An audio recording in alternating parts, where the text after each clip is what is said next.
मंडळी, big boss मराठीच्या घरात झाली आहे आणखी एका वाईल्ड कार्डची एंट्री. नाही, एक नाही, दोन नाही, तीन. हो, तब्बल 3 वाईल्ड कार्डची एंट्री बिग बॉसच्या घरात झालेली आहे.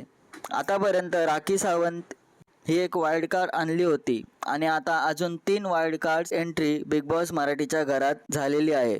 पहिले तर 2 स्पर्धकांना एलिमिनेट करून शो मधून बाहेर केलं आणि आता 3 वाईल्ड कार्ड्स आणले आहेत. तेच घरात आधीपासूनच असलेल्या स्पर्धकांना वाटत होतं की ते टॉप 10 आहेत, पण रितेश देशमुख यांनी हा सीझन 6 आहे, इथे ट्विस्ट फिक्स आहे म्हणत वाईल्ड कार्डची एंट्री करून दिलेली आहे. ते टीव्ही आणि सोशल मीडियाचे चेहरे आहेत.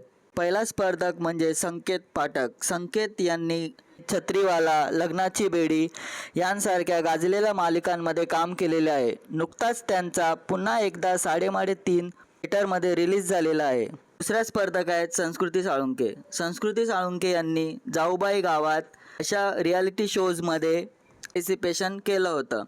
तिसऱ्या स्पर्धक आहेत रेवा कौरवासे. रेवा या हिंदी सिरियलच्या फेस आहेत.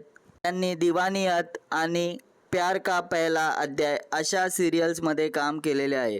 आता या वाईल्ड कार्ड्सच्या येण्याने बिग बॉस मराठीच्या घरात काय बदल होतील आणि कोणकोणत्या टीम्समध्ये जातील हे बघणं इंटरेस्टिंग आहे. सीझन त्याच्या मिडमध्ये आलेला आहे आणि अशातच वाईल्ड कार्ड्सच्या येण्याने घरावर काय परिणाम होतील.